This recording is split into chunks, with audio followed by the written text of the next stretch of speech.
Hello and welcome back to the Showing Up to Life podcast and YouTube channel. My name is Art Burns. Really excited to be here with you, and really want to say thank you to all of you who are, watching the content. The numbers are definitely going up, and it's really exciting to see, especially all of you on YouTube. I'm really impressed. Typically, historically, the podcast and other side of things has usually outperformed, if we will, the YouTube side of things, but that's being reversed. So all you podcasters, you got some making up to do, folks. I love it. It's like I switch back and forth and check the numbers. I'm like, ooh, who's winning today? It's a little game I play. Anyway, but it's important not to be egoically attached to this, yes? A little dopamine is not a bad thing, right? That's what it's there for. Might as well use it, right? But if we become attached to the dopamine, if we become addicted, if you will, to the dopamine, and we just spend all day checking, that's in and of itself not necessarily a negative thing, but what happens when the numbers don't change, right? And when we're attached and clinging to that need for the dopamine and we don't get it, that's when we feel a negative emotion, right? Rather than just neutral, right? Rather than just the absence of something positive, we actually start to feel negative, okay? So that is a distinction that's very important to recognize, and that is something I'm proud to say, not in an egoic way, but or maybe I should say I'm happy to say that I have developed the skills around this to be able to manage that. Years ago, that would not have been the case. Years ago, I would have gone into deep depression if I hadn't seen, the numbers increasing the way they are and all that kind of stuff, right? Because I was attached to the idea of progress. I was attached to the idea of what I'm supposed to be. I'm attached to the how many viewers I'm supposed to get, right? And so that leads me into today's topic. And I'm really excited to be here with you today. And this was actually a very impromptu session. I wasn't even going to do a podcast today. I was upstairs doing some reading, and I think I dipped into social media for a minute and to check something or send a message to somebody, and something something just came into my mind, and that's how it goes sometimes, right? Especially in the creative process. And the thing that came into my mind is that,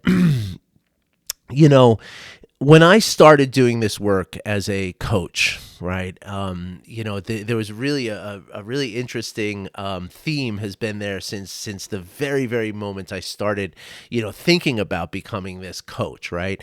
Now, for all of you who don't know, everything I teach, everything I talk about, all the coaching I do is basically the same things that I learned and the same skills that I developed in order to heal myself and to become, what I would maybe, for lack of a better word, call a better human being, right? I'm healthier. I'm more calm. I'm more intentional. I'm more adaptable. I'm more flowy, right? Doesn't mean that I don't have times of upset, and it doesn't mean that I don't experience moments of difficulty, right? It's like exactly the opposite. It's that we're able to, with the skills that I've developed, that I hope you are also developing, we get into the flow state in spite of the difficulties, okay? And that's really, so anyway, so from the very beginning, the first sort of target audience I thought was corporate people, like especially corporate advertising people, because that's the world that I came from, and that's the world in which, for me, a lot of the damage from chronic stress occurred, okay? And so for me, it was like, well, okay, I want to go back and talk to those people because I know there's a lot of stressed out people over there, right? And I want to help them. And I still do. I mean, I'm not by any means ruling anybody out, but my focus has shifted a little bit over the years. But that very first notion was, okay, so if I'm going to go into the advertising, world and bring this work in there, one of the things that came to me was that I have to be not a guru, okay? And for all of you on the podcast side of things, I'm doing the air quotes around the word guru, okay? Because it's not mystical. It's not, it's not woo-woo what I'm doing. And I didn't want it to ever be woo-woo either, because I think in a lot of ways, and I will be very frank and honest with you, that the people who I've worked with, right, I've worked with some very, very woo-woo people, like extraordinarily so. and I continue to do, right? And I love these people. There's nothing wrong. I mean, they're wonderful human beings just like everyone else, right? But I will be honest and frank in saying that it's perhaps more challenging with someone who feels that they've invested so much of their time and energy and learning and growing within the spiritual context, that they feel like, well, yeah, I already know all this. I don't, and really that's the thing, right? That I am not here to teach any kind of spirituality, right? I am not here to, to be a guru, right? I'm much more of a mechanic than a guru. And that's what I've come to realize just this morning that I wanted to share with you, okay? Because, it's the, again, when we get into that whole spirituality part of things, right? And again, there's nothing wrong with that. If that interests you and it excites you and it's something that's beautiful, go for it. I mean, I'm not at all saying that you shouldn't have an interest in spirituality any more than I would say you shouldn't be interested in bird watching or collecting stamps or playing hockey or playing, ultimate frisbee or lacrosse or watching, documentaries, whatever it is that turns you on, let it turn you on, right? That's beautiful. Go for it. Enjoy it. But just like the dopamine that I was talking about before with, getting attached to it, right? That's the thing. Like we have to be, detached enough to be able to see the other options, right? To see another point of view, if you will. Otherwise, we get stuck in our own sort of echo chamber. Okay. And so that very first thought was, I have to present myself as the anti-guru, right? Now, technically, I believe the word guru simply means teacher. I didn't look it. I should have looked it up before I recorded, but like I said, this was impromptu. But I'm pretty sure it just means teacher, right? So it's not, we mysticize that notion, right? But in the collective, consciousness, when I say the word guru, everybody has the same kind of feeling, right? It's like this, Indian guy with a big long beard and like this whole, a certain sort of flavor that's going on there that quite frankly is not applicable to most people in the Western world, right? Most of us are not guru material, right? Most of us wouldn't even feel comfortable in the context or in the environment of a guru. Not everyone, but most of us, maybe some of us, half of us, maybe, let's say. So technically, I think it's not such a big deal, but the reason I say that, right? The reason I say that I am not a guru, and as I said, as I came to the conclusion this morning, that I'm actually more of a mechanic than a guru, right? Is the following, right? So as we're one of the most spiritual I get and the most woo-woo I get in my work is where I try to get my students and clients to recognize that the thing that is you, right, which we could call the spirit, or we could call the consciousness, or we could call the mind, even kind of, or as Eckhart Tolle might call it, the observer, right? That has never changed throughout your entire life, right? From the moment you around 1.5, 2 years old, when you could sort of put things together and you were starting to, understand what was going on, from that moment all the way through, right? You've had this sort of, continuous experience of your own consciousness, okay? That's the real you. Right? That's your spirit. That's your soul. That's your authenticity. That's you. Okay. But now that you has lived inside this mechanical body. Okay. And this body experiences pain and pleasure, tension and expansiveness. It experiences physical sensations. It also experiences emotions. And it also experiences moment by moment a process of thought. Now, the process of thought includes everything from, I should, there's a towel for me to dry my hands after I wash my hands in the washroom, right? It goes from that to just a memory that pops up into our mind to the narrative that we're holding in our minds that's saying, oh, I should do that. I have to get milk today before I got to get almond milk before I go home, or else I'm not going to have my cereal in the morning, right? Like these three aspects, the body, the emotions, the thoughts, as I like to call it, they are not that core essence or that core spirit or that core consciousness that has never changed. The body, the emotions, and the thoughts have never stopped changing. They're constantly, moment by moment, they are developing, they are evolving, and they're doing so in a response to the experience around us, right? Whatever it is that we go through, that is what our body, the physical sensation, the emotions, and the thoughts respond to. And each of those experiences and each of those responses shapes this machine in which we're living.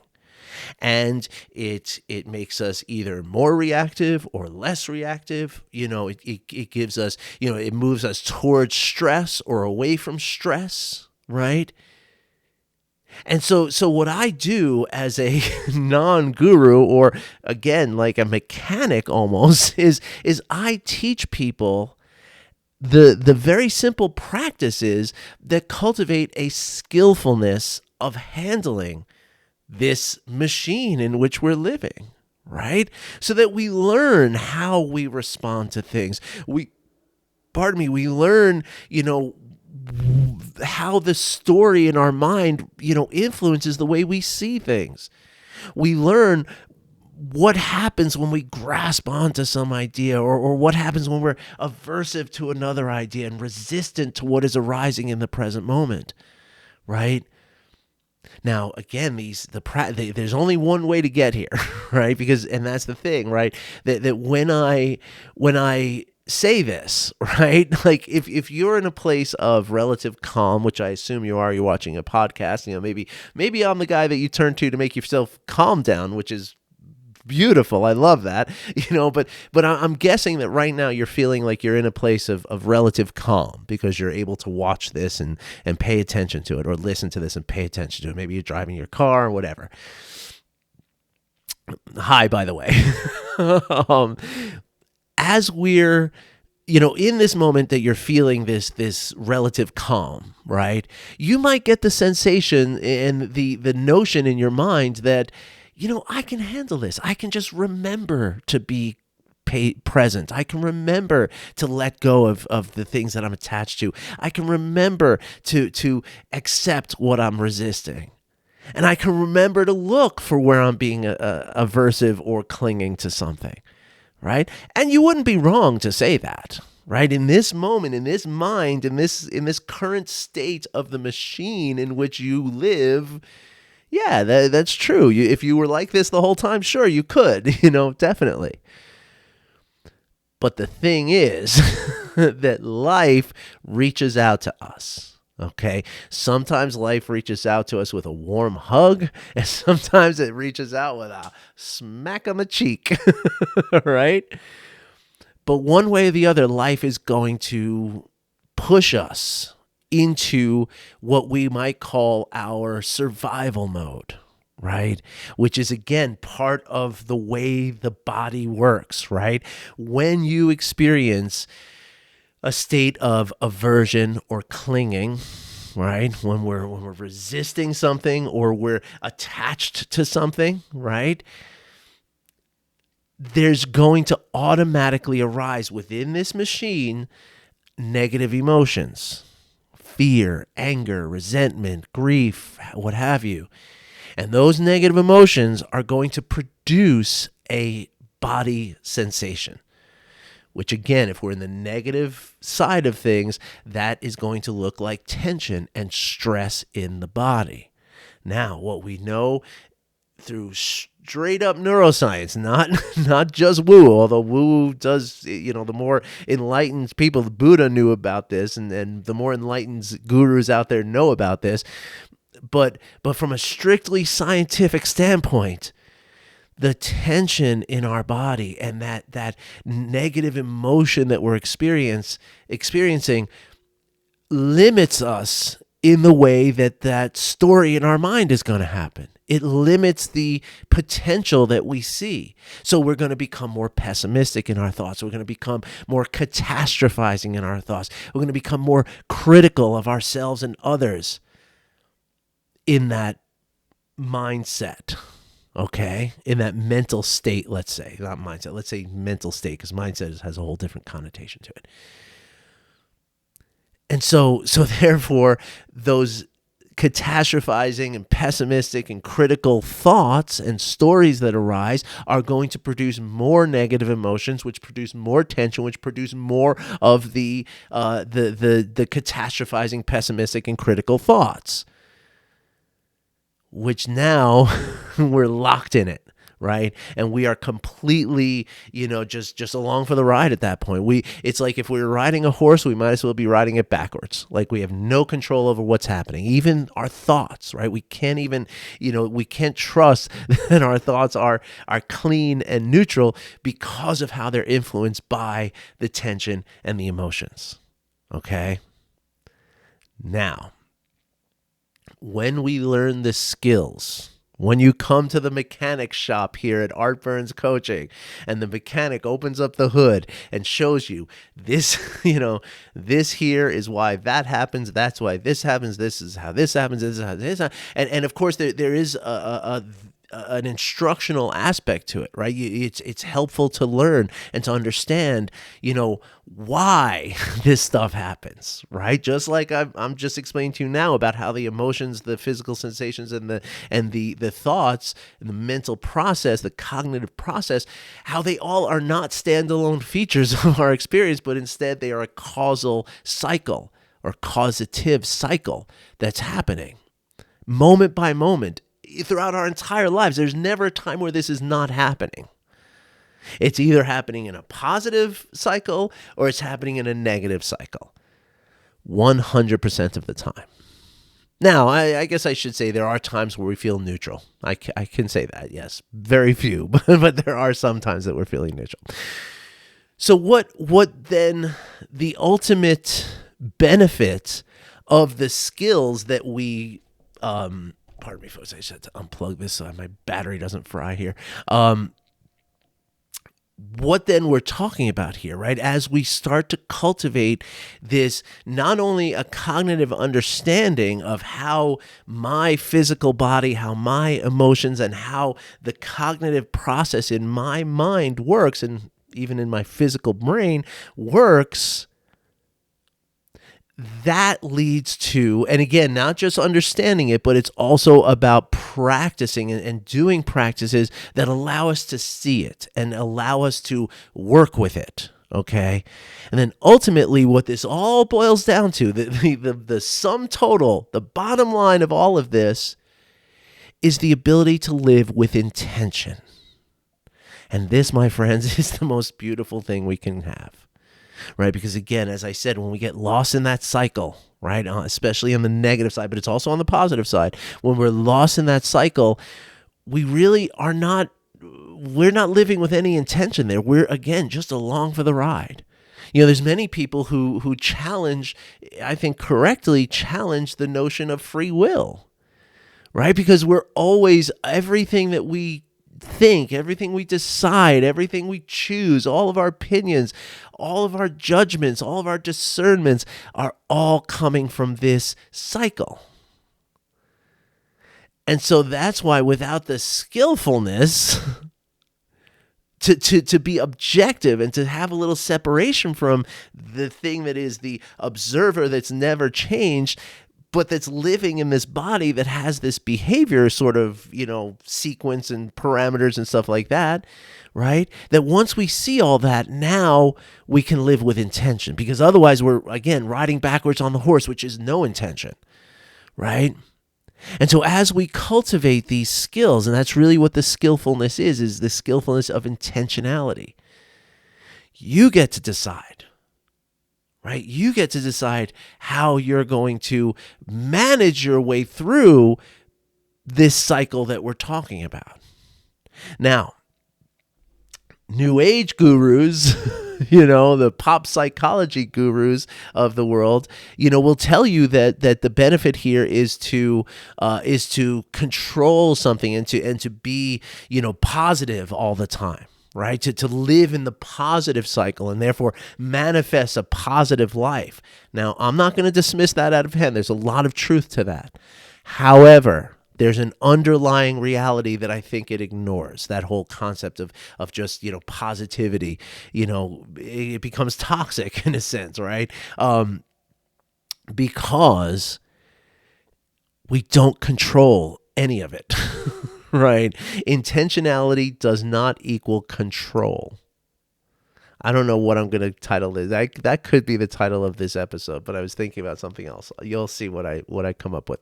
But that's the thing, right? So I can't control what a coworker does. I can't control what a driver on the road does and cuts me off, right? Like I cannot stop that. No matter how much intention I have, I cannot stop that from happening. Right. And when that happens, if I am not intentionally, relating to this body, emotions, and thoughts, then it just runs away with itself. Right. And then that becomes the sort of fodder from which all the other stuff comes. Right. So if I'm sitting there and somebody cuts me off and, I curse, I give them the finger, whatever. And now for the next few minutes, I'm in a state now where, again, everything's going to feel catastrophized and pessimistic and critical and judging, right? So let's say before the guy cut me off, I was thinking about how I'm going to, talk to a friend about a situation that we have between the two of us that we need to work on, or something like that, right? Whatever it is, something with your family, something with work, doesn't matter. As soon as that car cutoff thing happens, now everything I think about this situation, if I'm going back to it, right, everything I think about it is going to be catastrophized and pessimistic and critical and judging. I'm not coming from this sort of clean state or clean slate of my consciousness to say, how can I, creatively and critically view this thing so that I can come up with the most beneficial solution for myself and for my coworker or whoever it is that we're talking about, right? So that's unintentional, right? And it produces a certain thing that is very, very real, a certain perception that is very, very real. And very believable, because that's the other thing, that when we're not living with intention, we lose the separation between that observer and the process, the mechanism in which that observer is living. And when we do that, we then lose we believe so much whatever the thoughts are telling us. And then we take action based on those, which then, if we're in that negative cycle, almost every time that's going to lead to some sort of negative consequences. Right? It's going to lead to some choice that I make, some action that I take, some words that I speak that are going to cause more problems down the line, because I'm not being intentional about it. I'm not considering all of those impacts, and I'm operating from this place of this mechanism rather than from the place of that observer. Okay? So again, I can't stop the lady from crossing over and cutting me off, right? But what I can do is, in that moment where I do get cut off, I can be aware of how my body is responding to that. And I'm squeezing the steering wheel and flipping the bird. And I can feel the tension in my face. I can notice the emotions that are causing this tension. And then I can notice how the story in my mind shifts. And I can stand back and I can sort of watch it happen, almost like a movie. And then, with the intention that is afforded me in this observation, I can then choose not to think about my coworker for a little while. Just something very simple as that. I can choose not to make any decisions right now. I can choose not to speak what I think I want to speak until I'm sure, right? Now, sometimes you gotta, sometimes it's the best thing to do is to let it out and by no means am I trying to say that we should suppress our emotions and suppress our expression of our emotions. That's not what I'm saying. What I'm saying is that we can be intentional about it. So if you're in the room with your boss, maybe that's not the time to let your anger blossom, right? But when you're with a good friend who you know is going to forgive you for it, maybe that's the time where you do, right? But again, that's the intentionality, that choice that we get to make. And that is the skillfulness that this mechanic shop is going to teach you if you sign up for his coaching work. All right, everybody. I hope you enjoyed today's episode. This was again, an impromptu one. I hope it was a fun one. It was fun for me. I wish you well, and I'll be back in a few days. Take care, everybody.